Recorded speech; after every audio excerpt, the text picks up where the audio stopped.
zu schweifen, mein Liedchen weg zu pfeifen, so jetzt von Ort zu Ort, so jetzt von Ort zu Ort, und nach dem Takt der Reget und nach dem Maß beweget sich alles an mir fort, und nach dem Maß beweget sich alles an mir fort.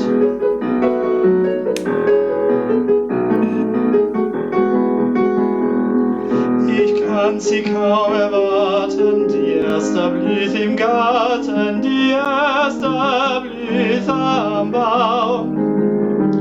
Sie grüßen meine Lieder und kommt der Winter wieder, sing ich noch jenen Traum, sing ich noch jenen Traum. Ich sing ihn in der Weite, auf weißes Lang und breiter, da blüht der Winter schön, da blüht der Winter schön. Auch diese Blüte schwindet und neue Freude findet sich auf bebauten Höhen, und neue Freude findet sich auf bebauten Höhen.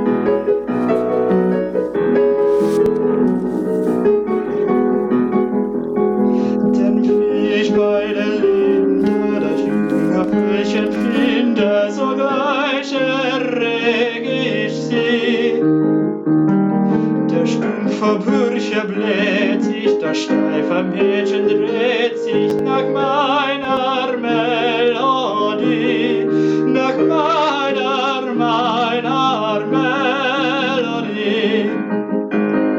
Ihr gebt den sollen Flügel und treibt durch allen Hügel, den Liebling feit von Haus, den Liebling feit von Haus. Ihr lieben holden Busen, wann ruh ich ihrem Busen, auf endlich wieder aus, wann ruh ich ihrem Busen, auf endlich wieder aus.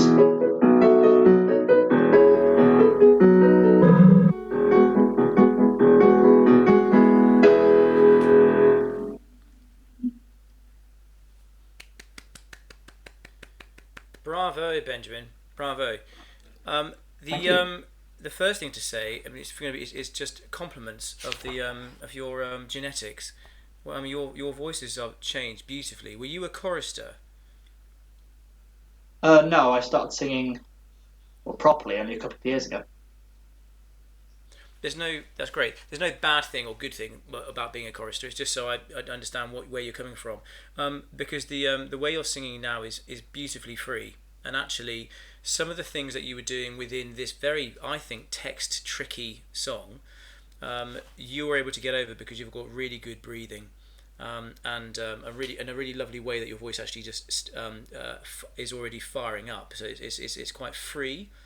And it trips over your phrases nicely, meaning, here comes the first thing to think about, that actually because this is very texty, you may need to think about actually giving yourself a bit more of a game plan about when you're breathing. Have you got a breathing system in place for this song?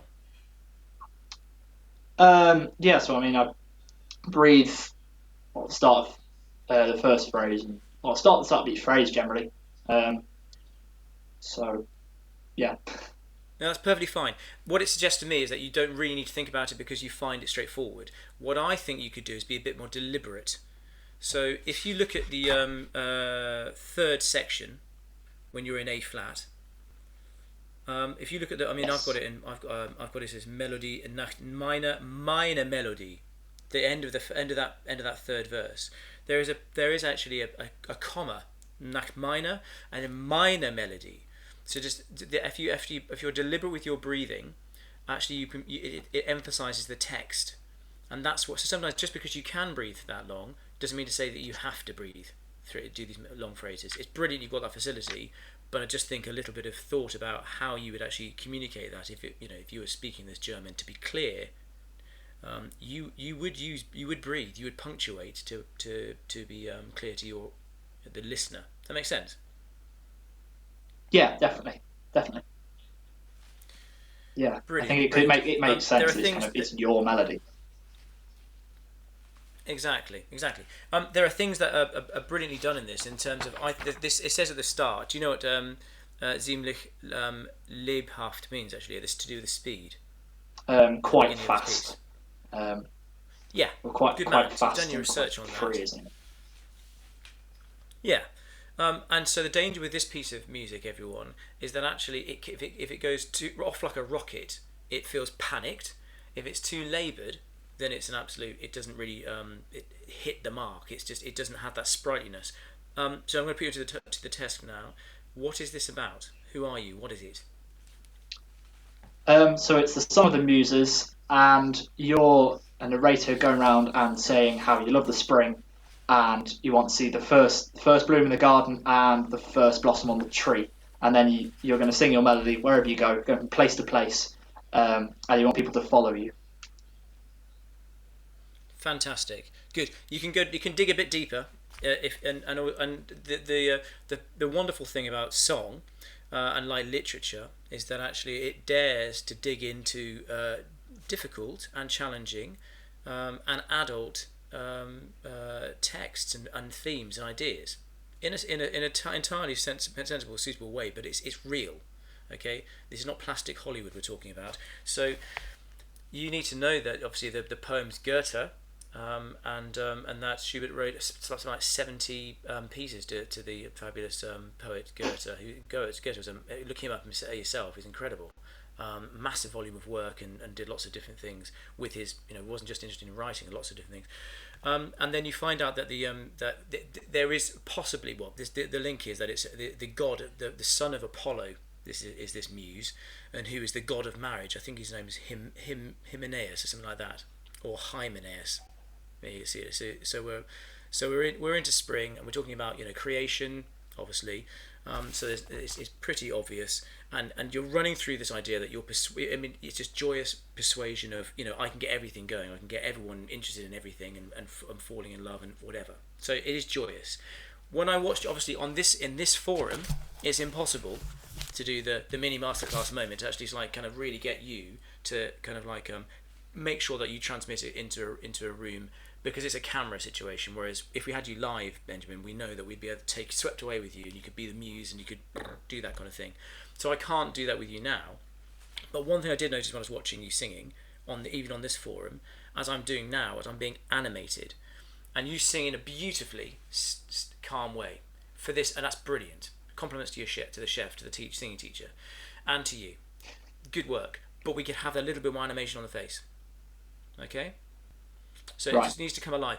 And the one thing I found within Zoom teaching, I've been doing this term, is that actually I tell my pupils all the time, do you practice with a mirror? And do you? No, I don't. Unfortunately. Right. Something that we singers need to do is sing in front of the mirror and see what we look like when we're actually producing the sound we're doing. There's no harm in that. It's not about being vain. It's about seeing what on earth it looks like, and then how that can be used usefully to communicate to your audience. So in this Zoom, I found this term has been brilliant with teaching on Zoom, not for the non-music making together, but this forum makes people look at themselves and see how you're making your mouth form, what you look like when you're doing it. If there's any weird things, idiosyncrasies, it's a good thing to do. So have a little look. Can you just go back to the first verse? And your sole task is to transmit joy. Interpret that as you want. But I'd like you to, eyes already smiling or eyebrows up. That's not so happy. That's okay. You're smiling now, isn't it? It looks like totally manufactured, but you've got to believe it. And that also goes hand in hand with if you actually know what you're singing about. And I assume you know every single word. Not quite, but I know roughly what things are. Look, I am not. Don't worry, Benjamin. I'm not a fluent speaker of any language other than English, and I've had to make myself, as all singers do, get into German, get into Italian, get into French, but I'm still not fluent enough, so I have to write in the translation of the words in the in my music. Even if it's in transliteration, it's probably best to start off with that, so you know what the poem means. And then you can get one of these fellas. Lead a line by line. Look at that fella. And you find your song inside there, particularly for you guys, for this particular song, and you'll find the poetic version, translation, and you'll find the exact version there. Alright? Really good idea of the song, so you know exactly which word you're singing, and then of course then you can really stress the word that you want, or trip over the smaller words because you're or get through the smaller words because they're not so important. Okay, so first verse, give us a blast, and all you're trying to do is transmit joy, and at the end of this I want to see if the other three guys do give me the thumbs up or whether they saw nothing at all. So everyone's engaged here. Ready? Off you go. Yep.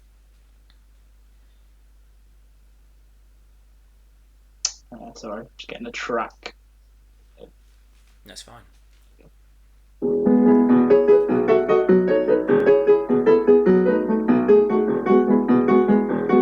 Durch Feld und Wald zu schweifen, mein Liedchen wegzupfeifen, so geht's von Ort zu Ort, so geht's von Ort zu Ort. Und nach dem Takt der reget, und nach dem Maß beweget, sich alles an mir fort. Und nach dem Maß beweget, sich alles an mir fort. Now we're getting the thumbs up from my gang. We are getting thumbs up. Look at that. Yeah. And I was watching them and I was watching you at the same time and seeing the reaction that they have to your singing. And of course, that's what we're missing at the moment in live music making with this blinking lockdown, is the fact that you can feed off your audience. But however, you can still do it in this format. And when you're practicing, you need to have that. You need to be practicing that projection. So you can practice to a mirror and try and sing to that person.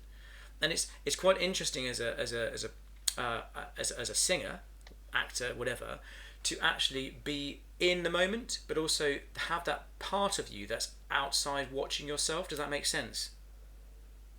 Yes. Yeah. I mean, I've got a big screen of myself on my computer right now next to you. So brilliant. Good, good. Nice. So you can really see what's going on, and you can see that you're doing it, but then actually it's you, but it's not you, it's someone else doing it. And that's quite an interesting way. It's like having perspective, being in and out of what you're doing, whilst also doing the tricky task of singing all this German and singing the right notes and staying in time with the piano. Multitasking. Okay? Really important thing to be able to do. So my thing to you for this, one other thing to observe, this kind of thing just fires me up. Obviously, you are this is not the original key that this is written in. You're singing a transposed version. No, I've got it perfectly fine. Yeah, my score has actually got G major as the starting key. I've just had to fine. bring it so down.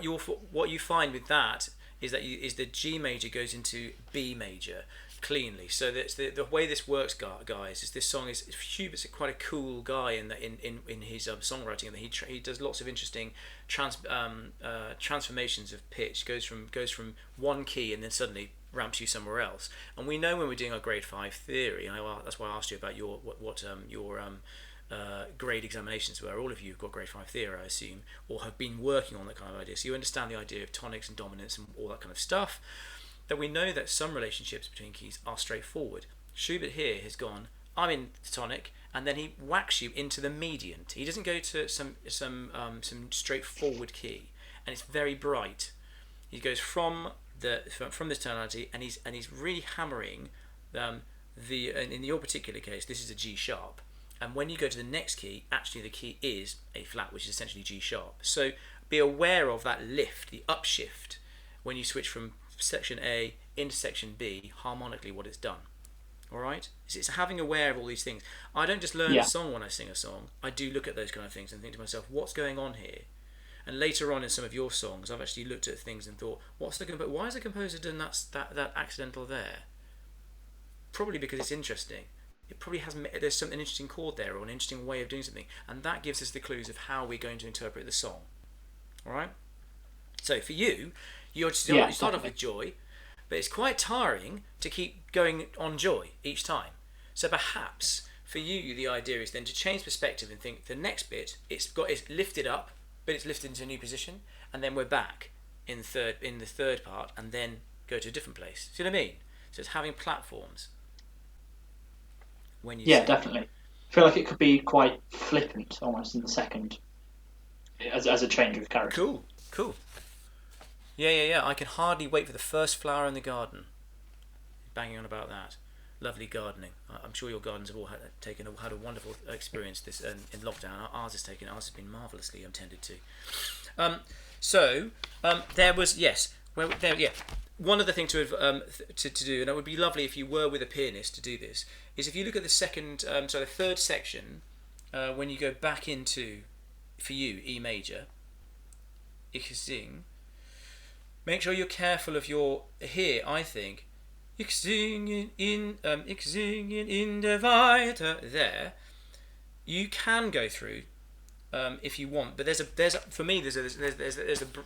is breaking to be done. You can break the phrase up a little bit if you want to. It doesn't have to all be so legato all the way through. Have a little listen to a few guys singing this. Have you heard anyone singing this? Yes, it's a couple of German singers, based at the top hits on YouTube. Who have you heard? Cool. Have you heard Fritz Wunderlich? Is it Wunderlich? Yes, I've heard. Fischer Disco. Is Fritz Wunderlich and yes, both of them. Yeah, they're the two that I've listened to. Yeah, they're the ones. Great. You can't go too far wrong with those guys. Okay, fabulous bits and pieces, and you can see shapes from what they do. There's no harm in seeing looking back at the greats and seeing how they've done it, and have a go, and seeing the differences in what they've done as well. I think it's really important. So in part of your thing, this is really nicely set up, and we could do so much more if we had more time, and we were together working on this. But I think the overall thing to this is not causing you any technical difficulties at all, which is lovely, and your German is good. Your German is good. It's good to hear it. Thank you. Have you been studying German at school? Yes, I'm going to be doing German A level. Fine, brilliant, good. Well, you've got an advantage over me. That's fantastic. Keep going with it. Languages are really important for us singers. Really important to have them there, because there's so much. There are so many wonderful songs that are obviously not in English, and you need to have a kind of like working knowledge of pronunciation, and better still, and be able to actually speak the language of the song you're singing. Great stuff. I think we'll for you we'll call that an end to that particular one. I'd love to hear you singing more. It's lovely, Benjamin. Really good. Keep going. Thank you. Yeah, I will, definitely. Great. And you've done, Ben, just so whilst we're here, just on I think you're 16 years old. Is that right? Yes, I'm 16. Yes. Blimey. Fabulous stuff. And I love the fact you're singing leader at your age. You're not singing something too big. It's good. Yeah, it's good material to be singing.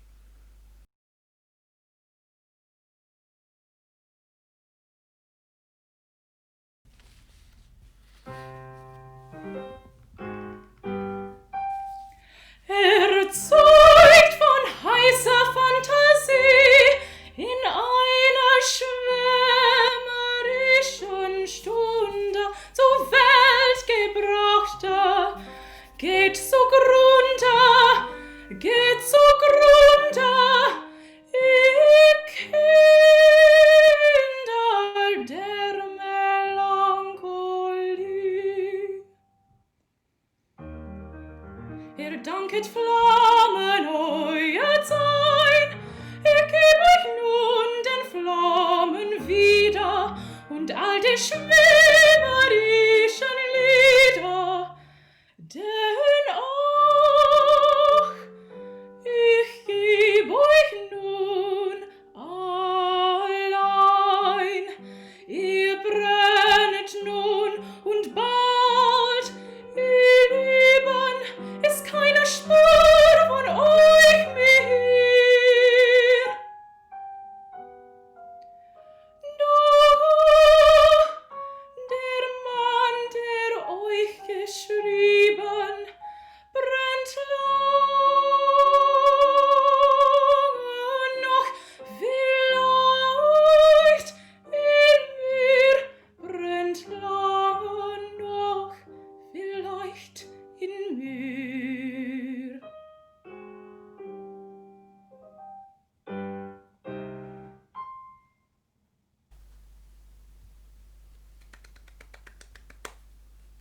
Great stuff.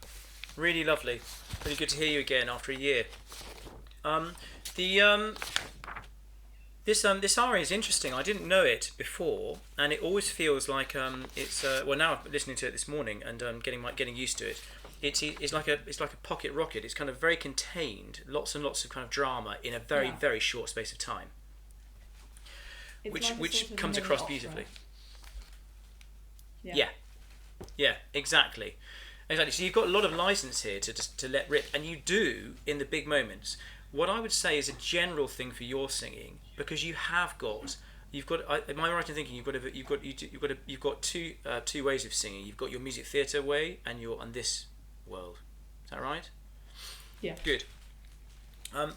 It's making really sure you stay, I think, true to singing in a classical way in this song throughout. I think, and I don't want you to make it over flowery, but the one thing I noticed a few times at the end of phrases was the release of the vibrato. So when you say when you kind of go for a big moment, it's like I have license to sing in an operatic or at least a full way. Yeah.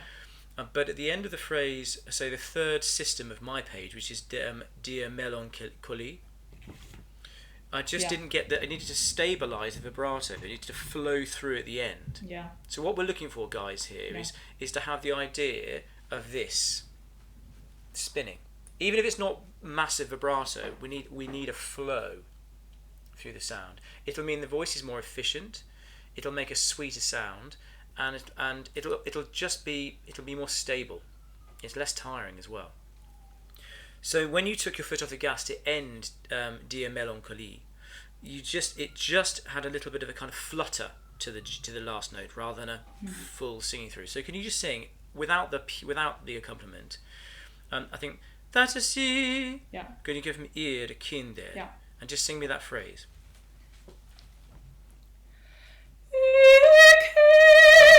Kinder der Melancholie. Yeah, and you thought about that a bit more, and it meant the phrase was actually a little bit more measured and spinning through. That suggestion I made, it just means it's more satisfying to listen to. It's a better sound, and perhaps what was going on is that the beginning. It was also, you've just sung cold. This is the thing about masterclass and stuff. You just come in, you've been watching someone else, and then you suddenly got to sing. Now you're into your stride, so you're more fluent. You've got going, but it's remembering that all the time. We've got to keep things, and this is for all of us as singing this flow. Even if we're singing something as wordy as we had with the Schubert, which is. And Benjamin did that excellently by keeping in line. With this piece, you've got line. You've got to make sure it goes all the way through to the last note of each phrase. So now can you sing me from the beginning without the piano accompaniment up to Melancholy? And just bearing in mind now, we want to make sure that every phrase ends fluently and flowing. Even if it's big or small, whatever, it still flows.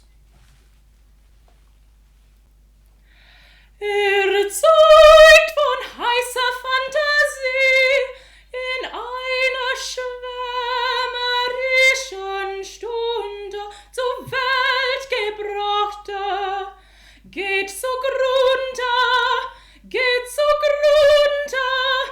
ihr Kinder der Melancholie. Now look, lovely. Particularly the ending of that one was really, really good. And I love the way you did Grunda both times. Really, really good. And actually, I think from my ear, if it was the first phrase, the fantasy, making sure that one spins at the end. But I'm being really picky. If the first phrase does the right thing from the beginning, then everything follows. And actually, you managed to recover yourself, because actually Brachta geht zugrunde, just spinning a little bit into those quavers. Just means it tapers away nicely rather than a brutal ending. Okay, very nice. Then obviously the flame bit, the fiery flamey bit, which made you into being, is all very nice and dramatic, which is fantastic. Be careful of something of noticing this, of your tuning with these semitones. So when you did the end of the first phrase, ihr Kinder, dear Melancholy, make sure your tuning is really spot on. Do you know about the this is one of those kind of nerdy things. Do you know about the end of that phrase, melancholy? Do you know what that Mozart had a bit of a fiddle about writing that? I know that it's like a closed E or something. There was something about the vowel sound. I don't know if that's what we're talking about. Yeah. No. No. I'm talking about the fact that actually one of these nerdy things to know about. Mozart rewrote that several times. Okay. Yeah. Until he got satisfied with that. Meaning, obviously, if he's fussing about that particular moment, this is one of those moments where it's good to look up a song and see what's written about the song by a critic or an academic. Sometimes you want to disregard it, but it can be useful to go, everyone's banging on about that particular bar. Why? So therefore, make sure it's just a special moment, and he just chose to lean on that F sharp.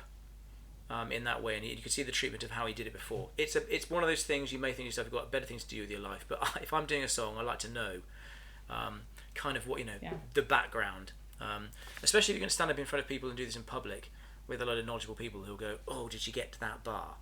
There's a lot of clever people out there with these songs. So be careful of that section there. Be careful of your tuning towards the end when you're with that chromaticism in bar 15, 16 in the drama as it descends down. Doch ach, der Mann, der euch geschrieben, that bit there. Be really careful of how the closeness of those intervals. Maybe a good idea with all this tech is record it and see what it sounds like in the drama and see how it comes across. Can you go from the middle section? Because it's easy to cut in from Ihr Danket and sing to the end. Yeah. I've lost the E flat though. I don't know. Let me give you an E flat. Dear unaccompanied. There's an E flat.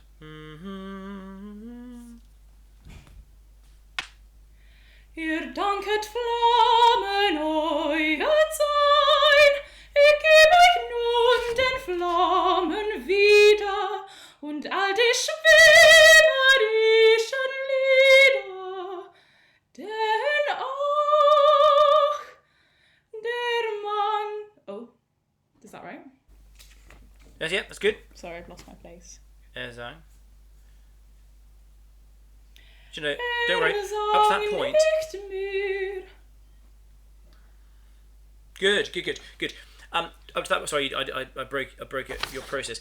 Up to that point, really lovely, and that was more released. It seemed to be. I mean, obviously, second time around and all that, and you're into your stride. It just seemed to be a little bit more fluent with the drama, and you were allowing the voice just to spin, which is exactly what I'm asking you to do. I wonder with you, and that's why I'm picking up on this music theatre thing. I'm wondering whether switching codes sometimes means that you bring one to the other, one over from the other. Does that make sense? Yeah. We know that with music theatre, it's a lot about clean and honest text, and perhaps, if anything, really extracting the drama out of your face and being really, kind of very acty, and the mouth becomes very animated. And whereas classical singing, a lot of the time, this bit here should be quite minimal, almost, really loose. And if you did that kind of looking at my face now, and I was doing that in music theatre, they'd be thinking, what the hell are you doing?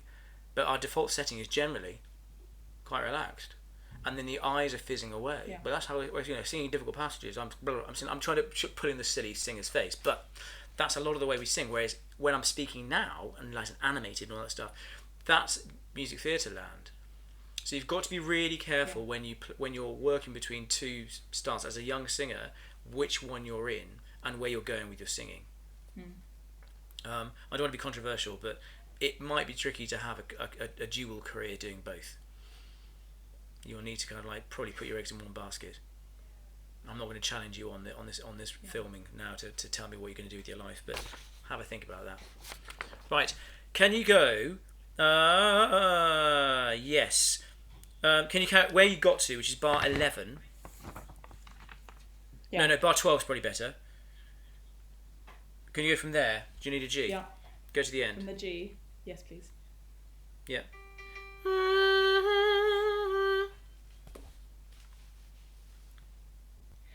Ihr brennet nun und bald, ihr Lieben, ist keine Spur von euch mehr.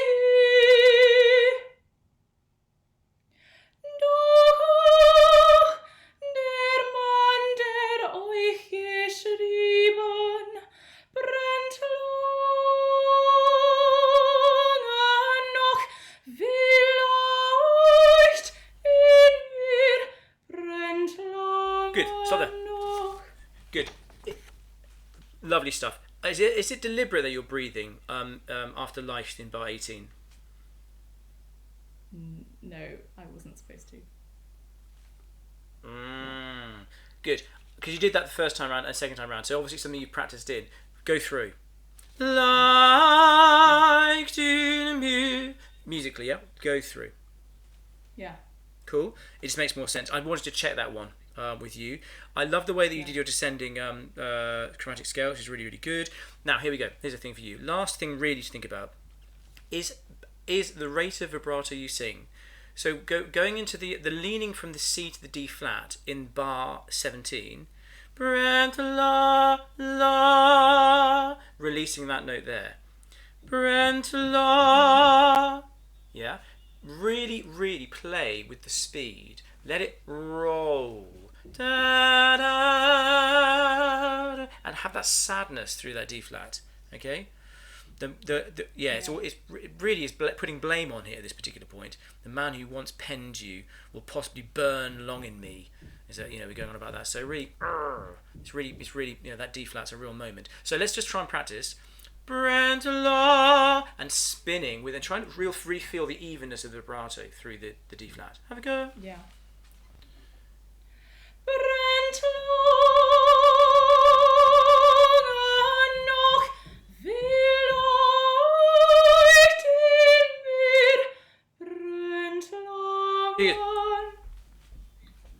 And you've got that sorted out. The ending's fantastic. Really, really good. Well done with the D flat. That's fantastic. Now, stress the C and lighten the E flat for in bar 18. Okay. Okay. In the mid, and make sure there's an N on the end of in. In the mid. So in mid. Otherwise we get in mid. In the mid. Parentala again.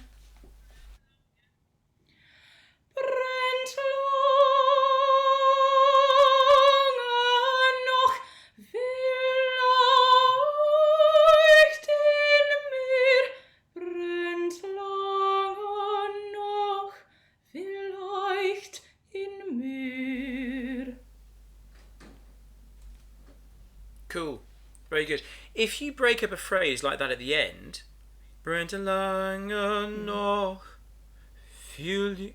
business, that it makes us as humans in the room really, really sit up and listen.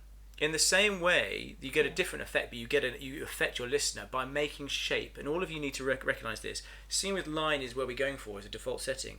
But if you break that line, your listeners are tune in.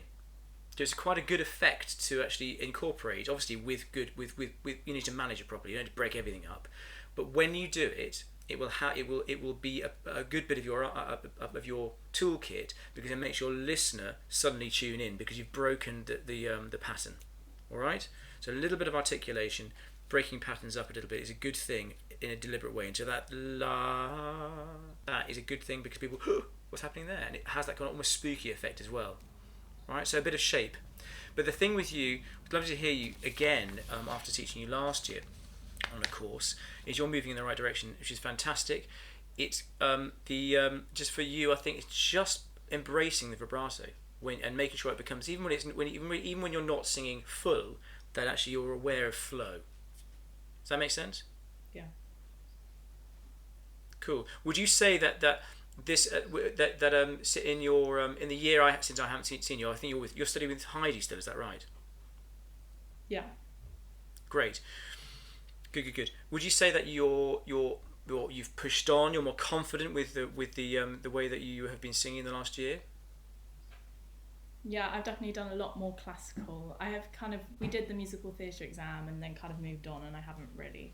We've done a bit of Sondheim, but not proper musical theatre. Sondheim is proper music. Which will be interesting because I don't want to limit myself by doing that. No. So we'll see what happens. Yeah. That's fine. There are plenty of choirs out there which actually do. They cater for all tastes. So there are some choirs which you've got to sing quite. They prefer smaller voices or voices with less colour, or people who can control that. And other choirs can take voices with more colour, as it were. So, just there. If you need more advice about that, it is out there, and you will pick the choir. The choir will pick you as well. And it might also be the fact that you're singing alto. Are you in choir? Or soprano? Mezzo at the moment. Fine. Yeah. You are obviously a mezzo, or possibly even the voice is going to go in. You could sing dramatic things in soprano, whatever you and your teacher decide. But in choir-wise, you might find it's better for you to sing second or to be singing alto if you were to sing with a more fuller sound. Because if singing high and being lighter, it might not work for you. But that's for you to work out with your teacher and whoever the person you end up in the choir with.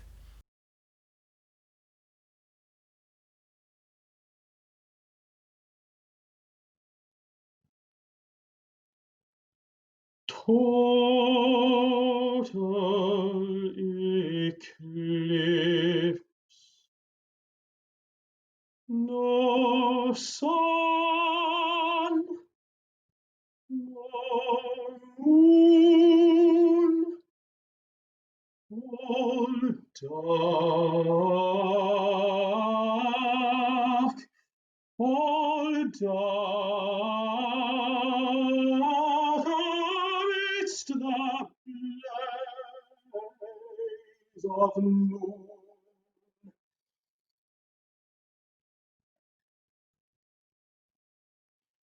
O glorious light, no cheering ray to glad my eyes with welcome day.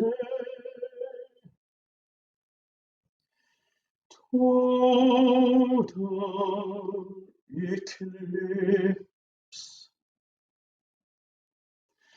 no sun,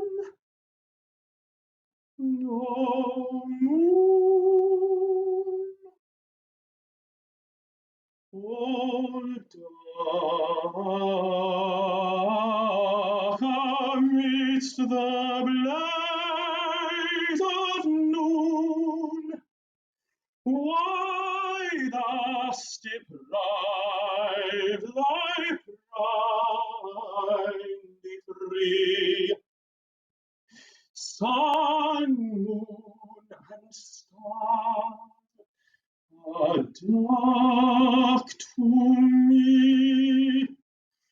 Sun, moon, and stars, sun, moon, and stars are dark to me. Sun, moon, and stars,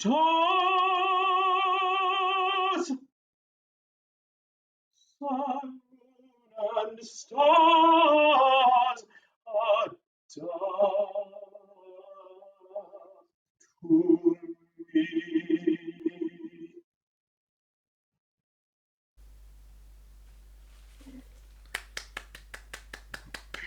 Thank you.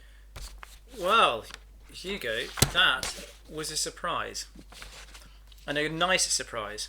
So always really, when I heard you speaking, and obviously we just met just now online, I thought, oh, nice young man, blah blah blah, blah. And then you suddenly open up with that, and there's actually this really sophisticated kind of man noise coming out of you, and it's brilliant. It's brilliant. I absolutely love it. I am.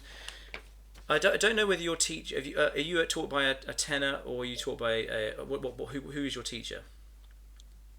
Yeah, taught by a tenor, yeah, John Nicholson. And I've recently been moving from lyric baritone repertoire to tenor, sort of in the last This 6 months, maybe. Brilliant. So you started off as a baritone. Yeah, I mean, I was basically just singing songs, so I was singing mid-voice transpositions of song, and I was singing, some songs went up to G, and it was sort of between baritone and tenor. Really, it hasn't been a drastic change. Brilliant. This is the fantastic. You are a brilliant advert for how singing needs to be for young singers, and particularly the changing male voices. The fact that you said that it wasn't, you weren't classified. You were just basically singing songs that were in the right part of your voice, and that was just feeding everything, getting everything ready, and there was no pressure put on you. Perfect. And actually, the grounding you've had in singing in that way is coming through now as a tenor. It's so beautifully set. It's in a really good position. Compliments to your teacher and to the work you have done. It's a lovely sound, and I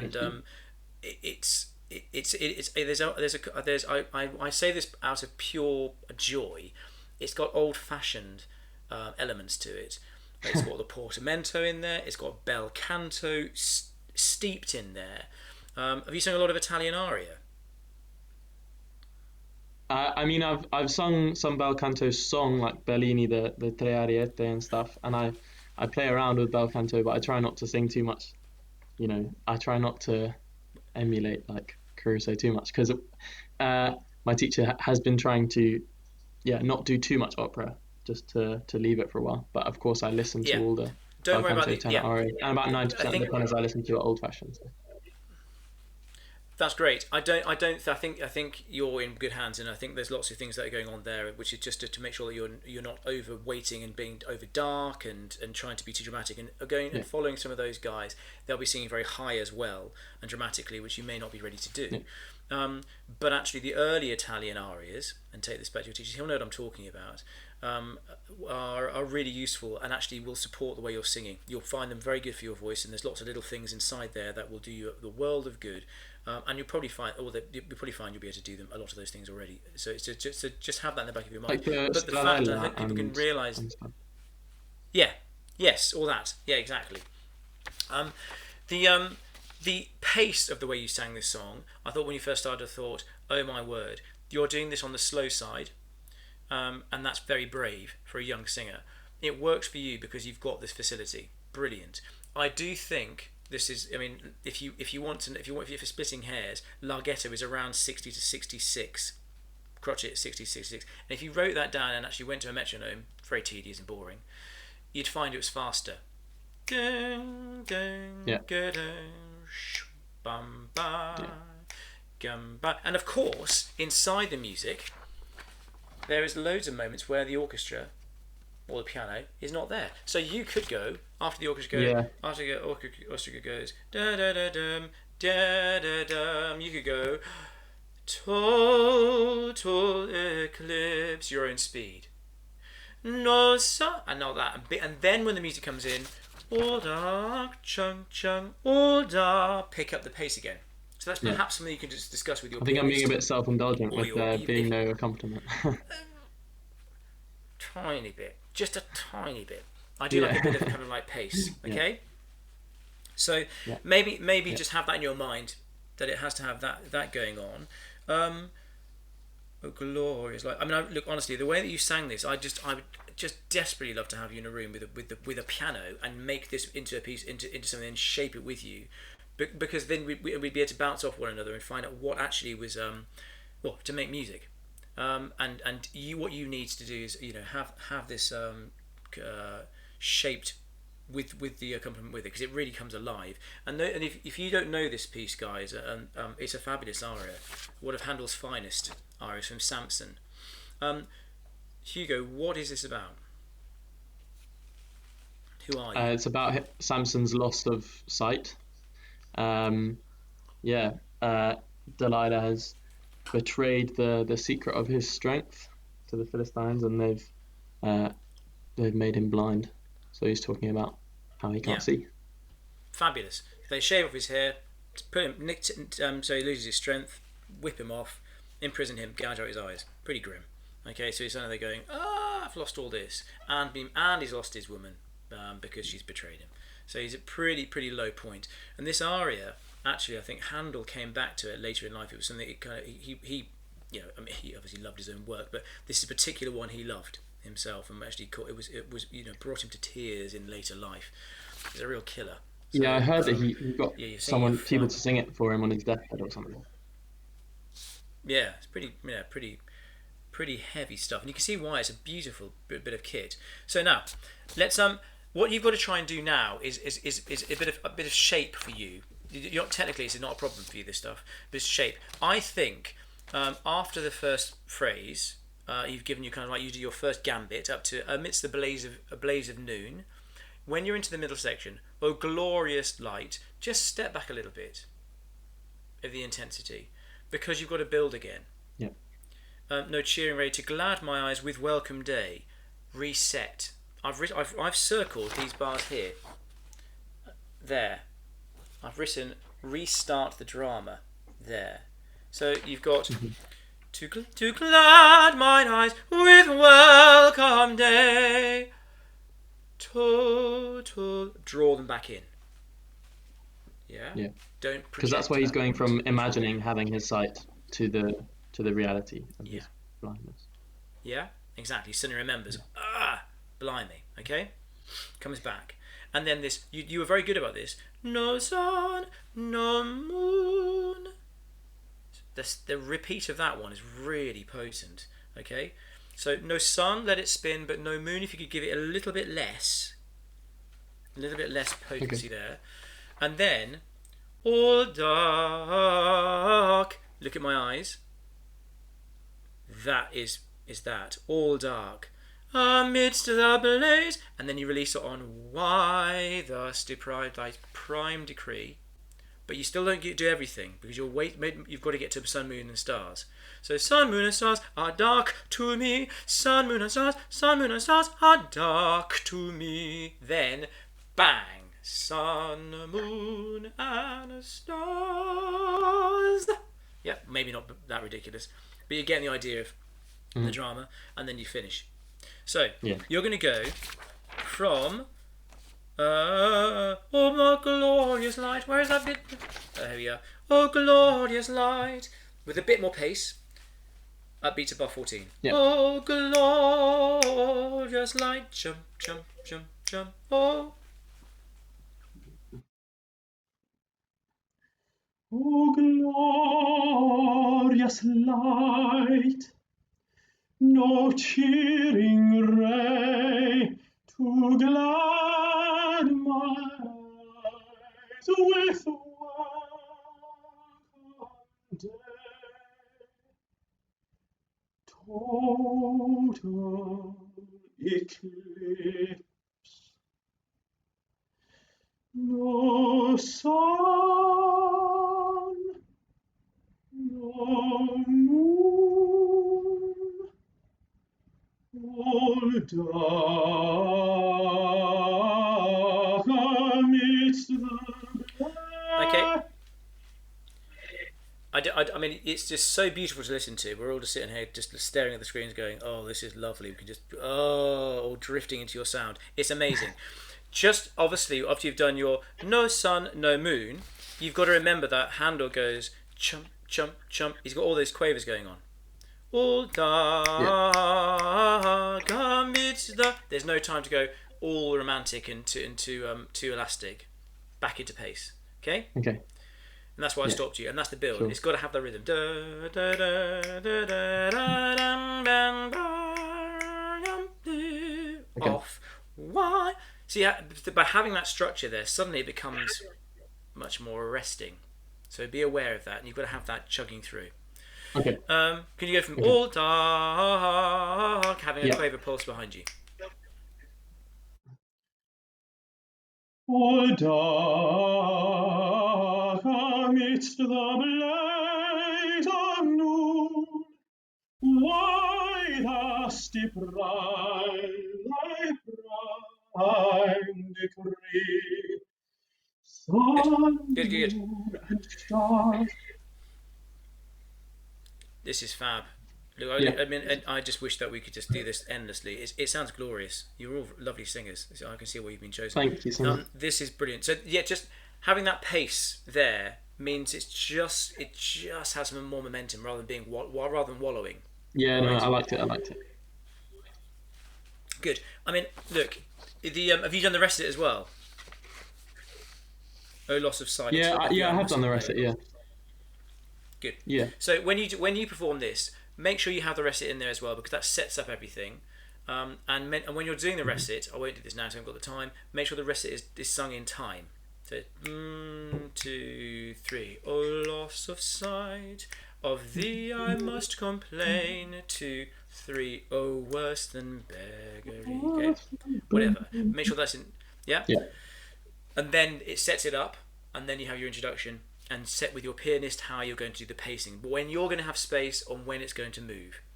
Okay, for you really, this mini masterclass is all about actually shaping this fantastic song, and it would have been fantastic to play out the drama in a room live. But my word, you're in the right place, and I think probably more importantly, your part of your masterclass is just to kind of like confirm the journey you're on is so good. It's in the right direction. We don't as men have the advantage of a usual fluent passage of play, unlike our lady friends, whose voices don't change in such a dramatic way. They can be awkward, and they have their own challenges, but we have really do change quite dramatically. And to hear such maturity and such good basics in play is a really fantastic thing. I said those portamentos. You understand what I mean by that? Coming from beautifully gliding into the note. It's really well set. I hope I hear you. I hope I hear you again somewhere down the line and see what you're doing. So keep going in the right direction. I hope so too. Thank you.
of God, who is at the right hand, at the right hand of God, who makes intercession for us.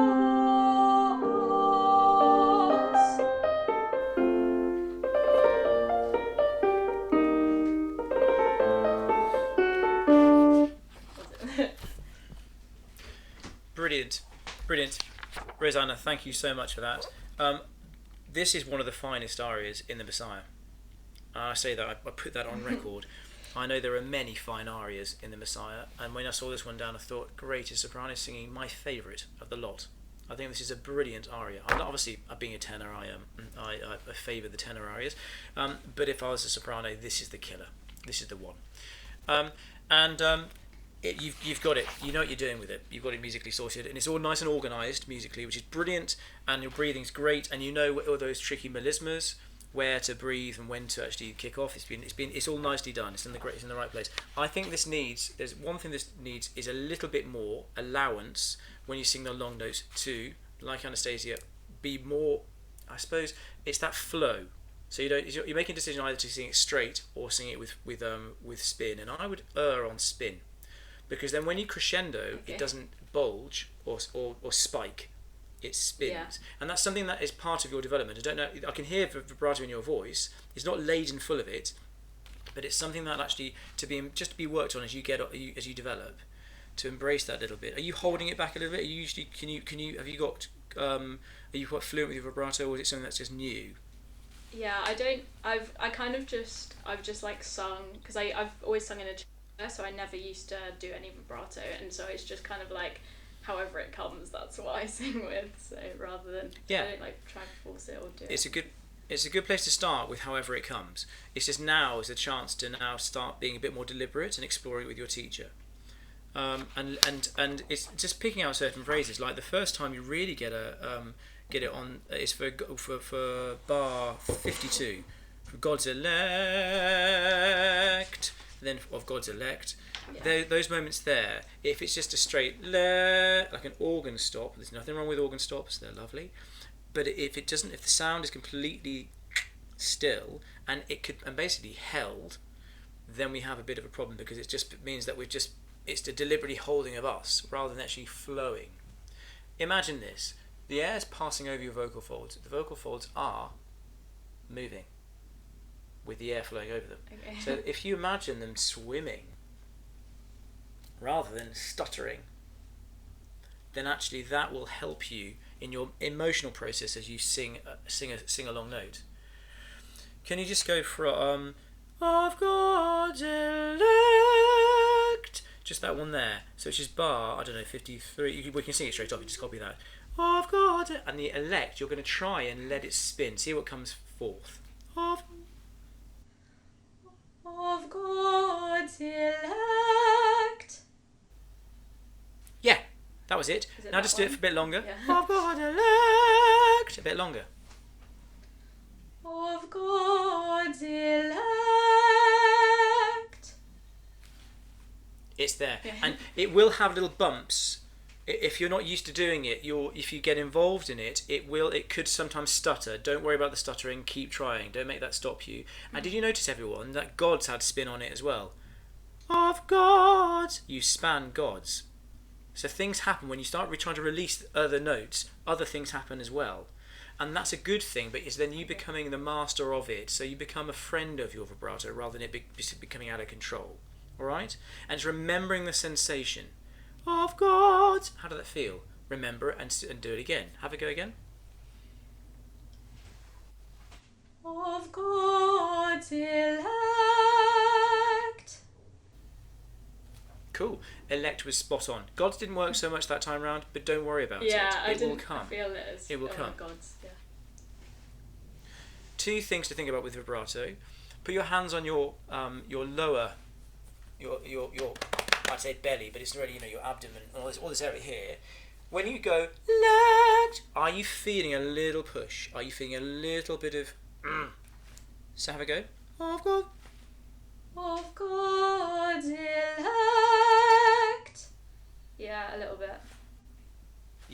then you're doing it the right way. So it's not, you're not feeling that you're doing any fluttering. It feels centered, and that you control that. If you do this, if you then go la, and do a bit of a laughter, have a go. Of God's elect. I can't do it. And then have a bit of laughter. Just do a few noises like that. Okay. And look at the end, the last note. You get a little trill out of yourself, because it's controlled from down there, and then and it's playing with these noises. Obviously, you did that in front of us, but that's the journey I've taken with my singing. I've played around with seeing what my body does to get those sounds out of myself, and you then found you've got some control. Yeah. Then what you do I think that's what you play that onto the. Yeah. It's like the control, yeah. But exactly. Well, this is giving you that control because you're doing it from with a position of depth. The sound, the voice, obviously the air goes into your lungs. There's no mystery about that. The air doesn't go anywhere else. However, your support mechanism, so all the supporting muscles around the fact that the air's gone into the lungs, and all the muscles around are helping you when they help a relaxing diaphragm. Your diaphragm relaxes when you're breathing out, but the muscles around come in. So you feel not just at the front, but at the back, all around. We get this sense of support, this strength. Okay, which is to be worked on with your teacher, but that feeling of it's quite a nice feeling to have that kind of strength underneath you, underpinning you. All right. So when you're singing the top F, that one there, okay, you're really connected through here. Charge. Then you get connecting properly there. The first time around it, when it cracked, great, recorded that one. Let's have that one out on nationally. But the second one. Got the connection, and I'm using my support mechanism to underpin that. All right, let's have a go from "Who shall lay anything to the charge?" and see if you can get that, and let it spin. Who shall lay anything to the charge?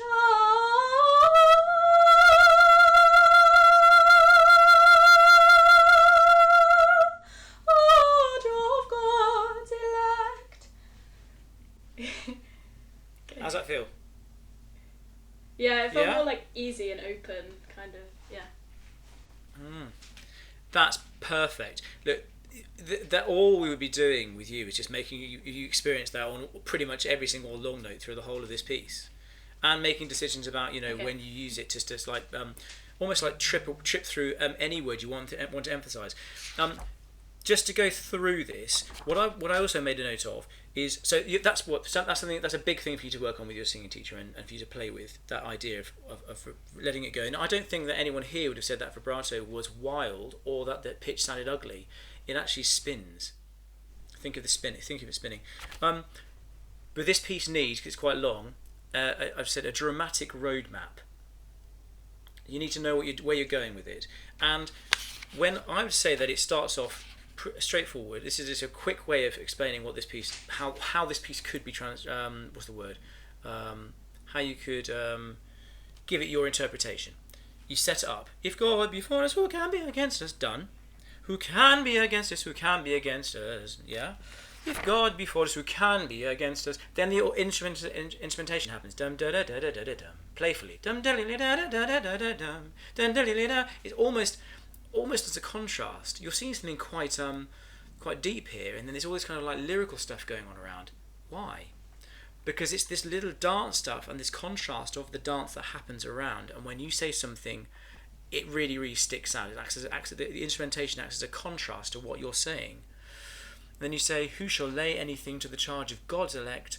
Of God's elect. Who shall lay anything to the charge? And then you grow through that one with vibrato. Great. Figure C. Bit more serious. It is God that justifieth. Then we get a bit meatier. We've changed key, haven't we? It is God that justifieth. All this playful stuff, which is really kind of, I think, basically enticing us to listen. It's playing with our ears, all this stuff. Don't become manic at the end of that phrase in bar 88, 89, 80, and 90. Okay? I think it needs to be playful rather than "Arr." You can crescendo, but don't get mad. Save it for the next phrase. So if you're going da da da da da da da da da da da, I can't. I've lost my pitch. Anyway, it's who is he that condemneth? That one there. That one can be a little bit more defiant. Then back to lyrical. Yeah. Who is he that condemneth? Who is he? Yeah. Back to lyrical. I hope you're writing this down or remembering. The big thing to remember is bottom of page 208 for me in my edition of my novello score, figure F or bar 124. The piano part goes da da, or the violins gum da, and there's space. There's Hugo Brady space. Yes, Hugo, you are listening. So there is. So I need in my masterclasses, people have always got to stay awake. There is at this particular point, the pace actually is a moment of stopping. I mean, he goes, who is at the right hand of God? Suddenly, gamba. That interval of a fourth, D, G. You sing, who makes intercession for us? Almost like a pop song. Who makes intercession? Yes, Daisy, yes, for you. Your music theatre moment. Session for us, intercession for us. Okay? You can be dramatic there. It might be Baroque, but that bit's, okay, from the heart. And it comes back round, of course, at the bottom of page 208 for bar 150, yeah? Who is at the right hand of God? That's where your soul comes back into music, all right? I've done a lot of talking in yours. Yeah. Rather than letting you sing so much. I think you need to let the spin of the sound happen, which would be really good, and you need to have a talk with your singing teacher about a dramatic roadmap. Well, what are you doing at what point? When are you being crazed? When are you being calm? When are you beguiling us? And if you can do those things, and we would have mapped that out if I had a singing lesson with you and said, this is what I suggest you do, and then you go away and play with it. That's part of our journey with learning how to sing a song like this. It has many little, it's almost schizophrenic, this piece. It's like being really beguiling, as I said, on the one hand, then it's chastising us. And that's why it's a wonderful piece of music. It's got a lot of things you can play with, a lot of things you can do to it. Good. We have run out of time. All four of you are fab, which is brilliant. And all of you are in a brilliant place because you've got, your voices are nicely set up. And actually, we're not doing big fixes. We're doing things that you can now develop and move forward. I think the underlying thing of it, as you can see from my point of view, is I like singing to be fluent. You can then break it up. You can do things with the music, but the vocalizing needs to have a sense of line, and it needs to have a sense of this control, of the comfort of vibrato, because it will actually be more efficient and it's good on the ear. So we always have a thing with us as singers that we've got to put ourselves in the context of wherever we are. So if we've got to sing in choir, sometimes a choir master, mistress, whatever they're called, will need you to sing this particular chord without so much vibrato or quieter or whatever, and it compromises your technique. We know that, and you need to be smart about that and know what your role is within that moment, or maybe leave to someone next to you to have a go. It depends. But with your solo singing and your singing lessons, these are the important times that let your voice really fly and flourish and have a life of good, healthy singing. And you're well set up now. It's remembering that to keep that going. If you hold onto the sound, the sweet sound you make now, but it's held, that'll go sour. If you over-sing, and and it's really too dramatic and too beefy, then you lose the lyricism to the singing. There's a balance. Does that all make sense?